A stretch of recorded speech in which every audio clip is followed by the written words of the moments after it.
Hello viewers, कैसे हैं आप लोग। आज हम इस वीडियो में बात करने वाले बजट 22 एंड 23 के बारे में। जैसे कि आपको पता होगा कि आज फर्स्ट फेब था और आज निर्मला सीतारमण ने अपना 4th बजट प्रेजेंट किया पार्लियामेंट में। इस बजट में ग्रोथ के ऊपर काफ़ी ज़्यादा फोकस किया गया। इस बजट में क्या क्या की पॉइंट्स रहा, पूरा टोटल बजट के बारे में हम एक और वीडियो में बात करेंगे। लेकिन इस बजट में इनकम टैक्स रिलेटेड जो अमेंडमेंट्स थे, इनकम टैक्स में जो जो चेंजेस किया गया इस बजट में, उसके बारे में इस वीडियो में हम बात करेंगे। तो अगर आप इस चैनल पे नए हो तो इस चैनल को सब्सक्राइब कर लीजिए। अगर ये वीडियो आपको इन्फॉर्मेटिव लगता है तो उसे लाइक कर लीजिए और अपने दोस्तों के साथ आप शेयर कर सकते हैं। अब आइए बात करते हैं कि क्या क्या इंपॉर्टेंट अमेंडमेंट्स हुए इस साल इनकम टैक्स में। तो इनकम टैक्स में जो टैक्स रेट के में कुछ भी अमेंडमेंट नहीं हुआ। जो इनकम टैक्स की स्लैब रेट है, टैक्स रेट, उसमें कोई चेंजेस नहीं रहा। जो पिछले साल का टैक्स रेट था वो इस साल भी सेम ही रहा है, लेकिन कुछ और चेंजेस हुए छोटे मोटे। जो पहला चेंज हुआ है ना, वो हुआ है surcharge on all long term capital gain will be 15%। Nirmala Sitharaman ने जो एक चेंज किया है वो ये किया है कि अब जो भी capital long term capital gain होगा वो सारे लॉन्ग टर्म कैपिटल गेन के ऊपर 15% लगेगा सरचार्ज। सर पहले कितना परसेंट लगता था? पहले अगर लॉन्ग टर्म कैपिटल गेन होता था अंडर सेक्शन 112A, ठीक है, जो कि हमारा शेयर्स एंड सिक्योरिटीज है। जो शेयर्स एंड सिक्योरिटीज आपकी शेयर मार्केट में लिस्टेड है, अगर उससे आप सेल करते हो और आपका लॉन्ग टर्म कैपिटल गेन होता है तो सिर्फ उसी के ऊपर 15% सरचार्ज एप्लीकेबल होता था। ओके, मैक्सिमम सरचार्ज जो है वो long term capital gain under section 112A इसी के ऊपर 15% एप्लीकेबल होता था। बाकी जितना भी लॉन्ग टर्म कैपिटल गेन थे वो अमाउंट के ऊपर डिपेंड करता था और मैक्सिमम सरचार्ज रेट कितना था? 37%। लेकिन अब इन लोगों ने चेंज कर लिया है और उन्होंने कहा कि जितने भी लॉन्ग टर्म कैपिटल गेन्स होंगे वो सबके ऊपर अब 15% सरचार्ज एप्लीकेबल होगा। ओके, तो ये था पहला अमेंडमेंट। दूसरा अमेंडमेंट इन लोगों ने क्या किया? दूसरा अमेंडमेंट इन लोगों ने किया कि जो कोऑपरेटिव सोसाइटीज होते हैं ना, उनके ऊपर जो ऑल्टरनेट मिनिमम टैक्स होता है, AMT, ऑल्टरनेट मिनिमम टैक्स, उसकी रेट पहले थी 18.5%, लेकिन अब इन लोगों ने उसे रिड्यूस कर लिया और बताया कि अब इनके ऊपर AMT कितना होगा? 15% एप्लीकेबल होगा। ओके, 4th नंबर में इन लोगों ने क्या अमेंडमेंट किया? इन लोगों ने ये कहा कि जो कोऑपरेटिव सोसाइटीज होते हैं, कोऑपरेटिव सोसाइटीज, उनकी अगर इनकम, पहले क्या होता था कि अगर कोऑपरेटिव सोसाइटीज का इनकम 1 करोड़ होता था, 1 करोड़, तो उनके ऊपर सरचार्ज लगता था 12%। अगर ग्रेटर देन 1 करोड़ होता था, अगर कोऑपरेटिव सोसाइटीज का इनकम ग्रेटर देन 1 करोड़ होता था तो उनके ऊपर सरचार्ज लगता था 12%। लेकिन अब इन लोगों ने इसे अमेंडमेंट कर लिया और क्या बोला कि अगर कोऑपरेटिव सोसाइटीज का इनकम 1 करोड़ से लेकर 10 करोड़ के बीच में हुआ, अगर कोऑपरेटिव सोसाइटी का इनकम 1 करोड़ से ज़्यादा होता है लेकिन अप टू 10 करोड़ में रहता है तो उसके ऊपर 7% सरचार्ज लगेगा। अगर 10 करोड़ से ज़्यादा होता है तब जाके 12% सरचार्ज लगेगा। ठीक है, क्या बोला मैंने? तो कोऑपरेटिव सोसाइटी के लिए अब सरचार्ज का 2 रेट हो गया कि अगर आपका इनकम 1 करोड़ से ज़्यादा होता है लेकिन लेस देन इक्वल टू होता है 10 करोड़, 10 CR, ओके, तो आपके ऊपर सरचार्ज कितना लगेगा? 7%। अगर ग्रेटर देन 10 करोड़ है तो आपके ऊपर लगेगा कितना? 12%। ठीक है, ये था तीसरा अमेंडमेंट। चौथा अमेंडमेंट जो इन्होंने किया, ठीक है, वो किया नोटिफाइड पेंशन स्कीम सिस्टम में। आपका जो नोटिफाइड पेंशन स्कीम होता है, सिस्टम होता है, उसका आपको पता होगा कि जो एम्प्लॉयर उसमें कंट्रीब्यूशन करता है, एम्प्लॉयर जो कंट्रीब्यूशन करता है वो सेंट्रल गवर्नमेंट वालों के लिए 14% ऑफ द सैलरी डिडक्शन मिलता है, मैक्सिमम 14% ऑफ द सैलरी मिलेगा सेंट्रल गवर्नमेंट एम्प्लॉयज़ के लिए। और बाकी के जो अदर एम्प्लॉयज़ रहे उनके लिए कितना परसेंट मिलता था? 10% मिलता था। ठीक है, कौन सा सेक्शन सर? ये है सेक्शन आपका 80CCD subsection 2। Section 80CCD subsection 2 में आपको क्या मिलता था? Employer contribution to notified pension scheme, और उसमें सेंट्रल गवर्नमेंट एम्प्लॉयज़ को सिर्फ 14% मिलता था, बाकी जो भी एम्प्लॉयज़ थे उनको 10% मिलता था। लेकिन अब निर्मला सीतारमण ने अमेंडमेंट करके क्या किया? जो स्टेट गवर्नमेंट एम्प्लॉयज़ है ना उन्हें भी 14% मिलेगा। सेंट्रल वालों को तो 14% मिलता था, लेकिन अब जो स्टेट गवर्नमेंट एम्प्लॉयज़ है उन्हें भी 10% नहीं 14% का मिलेगा। ठीक है, तो वो 10% राइज करके 14% कर दिया। ओके, इसके बाद जो मेजर अमेंडमेंट था या फिर जो मेजर ये था वो था कि tax on virtual digital assets. Okay, जिसे आप क्रिप्टोज भी बोल सकते हो। ठीक है, उन्होंने निर्मला सीतारमण ने यह कहा कि जो वर्चुअल डिजिटल एसेट्स है, अभी तक हमें जो पता है कि वो क्रिप्टो है, क्योंकि जो वर्चुअली एसेट्स होते हैं उनमें से क्रिप्टो भी एक एसेट है जो कि वर्चुअली रहता है। क्रिप्टो करेंसीज, बिटकॉइन हो गया, इथेरियम हो गया, वो सब कुछ।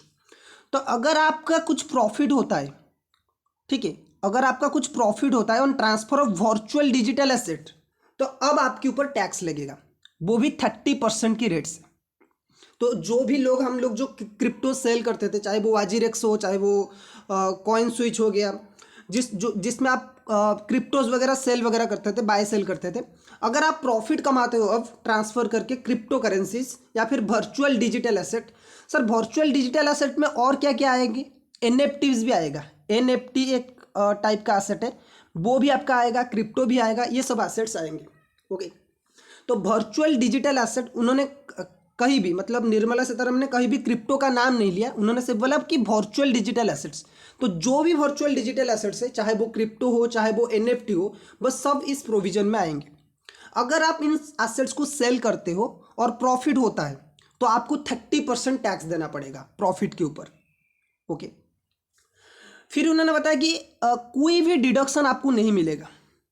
इस प्रॉफिट को अर्न करने में जो भी आपका डिडक्शन गया है, वो कोई भी डिडक्शन नहीं मिलेगा एक्सेप्ट कॉस्ट। ठीक है, मतलब आपने बिटकॉइन मान लो कि 500 में खरीदी थी, अब आप 1500 में बेच रहे हो, तो 1000 रुपये के ऊपर आपका 30% टैक्स लगेगा। ठीक है, सिर्फ आप कॉस्ट ही माइनस कर सकते हो और कुछ भी माइनस नहीं कर सकते।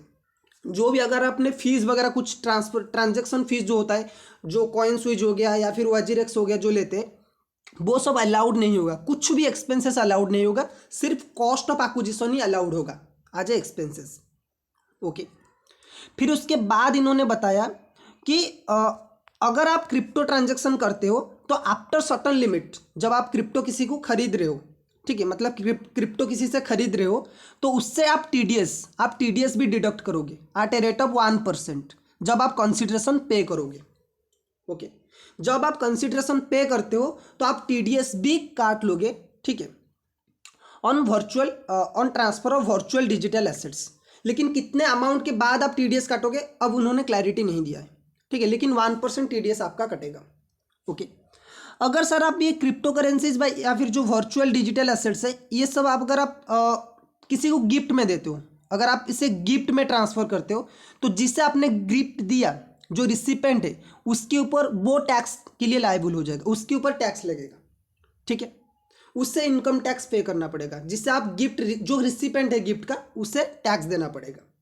ओके, फिर इन्होंने बताया कि कोई भी टाइप का लॉस, इसमें अगर लॉस होता है ना, प्रॉफिट होगा, तो ये लोग 30% टैक्स लेंगे क्रिप्टोज में, या फिर जो वर्चुअल डिजिटल एसेट है, बेसिकली क्रिप्टो एंड एनएफटीज आएंगे इसमें, क्रिप्टो आएगा, क्रिप्टो एंड एनएफटीज।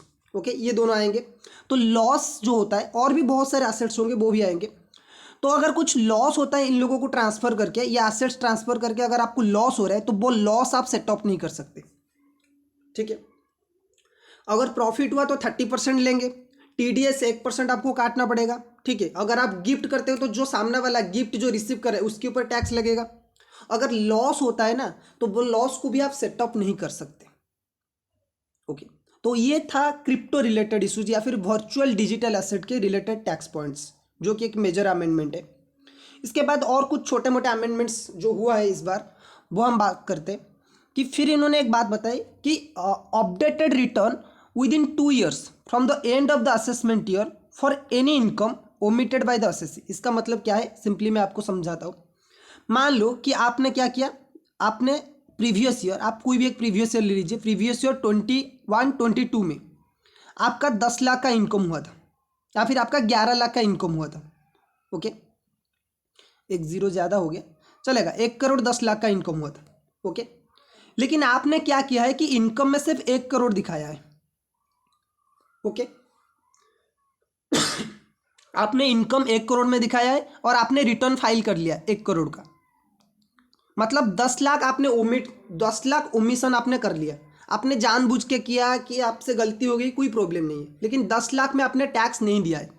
तो निर्मला सीतारमण अब बोलते हैं कि ये जो 10 लाख रुपए है ना, उस पर आप रिटर्न फाइल कर सकते हो। ये जो 10 लाख का एडिशनल अमाउंट है उसके ऊपर आप रिटर्न फाइलिंग कर सकते हो और टैक्स भी पे कर सकते हो। कितने टाइम के अंदर अंदर?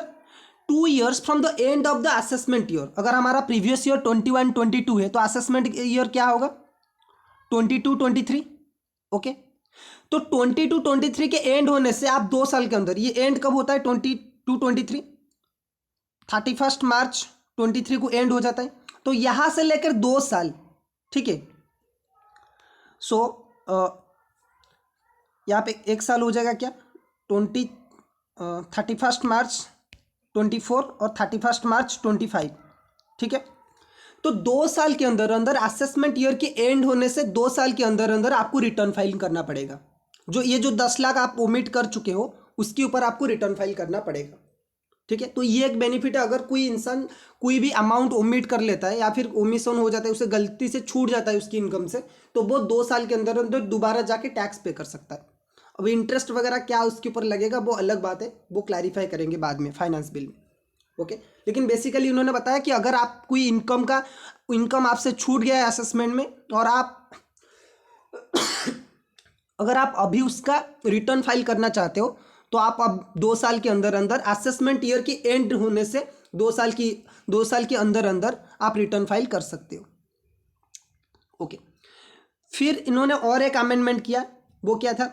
उन्होंने डेट को एक्सटेंड किया है। जो हमारा 115 BAV है, मतलब जो न्यू टैक्स सिस्टम था, ओके, उसमें था कि अगर आप डोमेस्टिक मैन्युफैक्चरिंग कंपनी इनकॉर्पोरेट करते हो, डोमेस्टिक कंपनी मैन्युफैक्चरिंग कंपनी अगर आप इनकॉर्पोरेट करते हो तो आपके लिए टैक्स रेट कितना था? 15%। ओके, आप 15% में टैक्स रेट ले सकते हो अंडर सेक्शन 115 BAB। तो वो डेट था 31 मार्च 2023। मतलब आपको वो डोमेस्टिक मैन्युफैक्चरिंग कंपनी कब तक इनकॉर्पोरेट करना पड़ेगा? 31 मार्च 2023, ठीक है। उससे पहले आपको वो कंपनी इनकॉर्पोरेट करना था, लेकिन अब उन्होंने 1 साल और एक्सटेंड कर लिया। अब उन्होंने बोला कि वो कंपनी, कोई भी डोमेस्टिक मैन्युफैक्चरिंग कंपनी आप कब तक कर सकते हो? 31 मार्च 2024।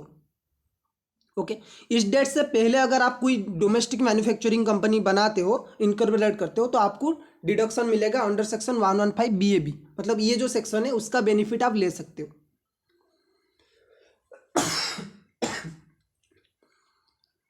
ओके, उसके बाद और एक इन्होंने अमेंडमेंट किया स्टार्टअप को लेकर, ठीक है। स्टार्टअप के लिए भी, स्टार्टअप को भी ये लोग एक बेनिफिट देते थे, ठीक है, अंडर सेक्शन 80 IAC, ठीक है। ये लोग स्टार्टअप को एक डिडक्शन देते थे 80 IAC में कि 3 साल की जो प्रॉफिट है ना, उसकी 3 साल की प्रॉफिट आपकी पूरा नील हो जाएगा। 3 साल की प्रॉफिट के ऊपर आपको कोई टैक्स देना नहीं पड़ेगा आउट ऑफ 10 ईयर्स। आपकी 10 साल में से, इनकॉर्पोरेशन डेट से आपकी 10 साल तक किसी भी 3 ईयर में आपको टैक्स नहीं देना पड़ेगा। पूरा 100% आपका जो इनकम होगा वो डिडक्शन मिल जाएगा।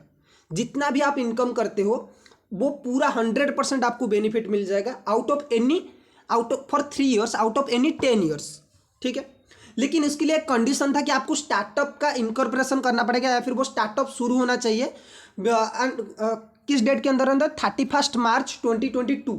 ये पहले ईयर तक था, लेकिन अब उन्होंने 1 साल उसे एक्सटेंड कर लिया कि अगर कोई startup with in the year 31 मार्च 2023, इस डेट से पहले अगर कोई स्टार्टअप स्टार्ट हो गया है, इस डेट से पहले अगर कोई स्टार्टअप इनकॉर्पोरेट हो गया है तो उससे भी ये सेक्शन का बेनिफिट मिलेगा।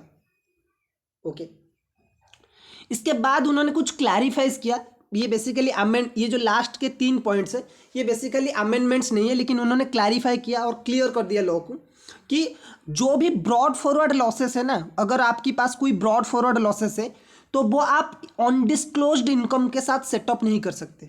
ऐसा कोई इनकम है जो आपने डिस्क्लोज नहीं किया था तो उसके साथ आप ब्रॉड फॉरवर्ड लॉसेस को सेटअप नहीं कर सकते। ये क्लैरिफाई था, ठीक है। और एक क्लैरिफाई उन्होंने क्या दिया कि आपको TDS अब डिडक्ट करना पड़ेगा अगर कोई कंपनी अपनी एजेंट्स को किसी भी टाइप का बेनिफिट देता है या फिर किसी भी टाइप का पेमेंट करता है इन एक्सेस ऑफ 20,000। अगर आप किसी भी एजेंट को, अगर कोई कंपनी है जो अपनी एजेंट्स को 20,000 से ज़्यादा की बेनिफिट्स देता है या फिर पेमेंट करता है तो उसे TDS काटना पड़ेगा।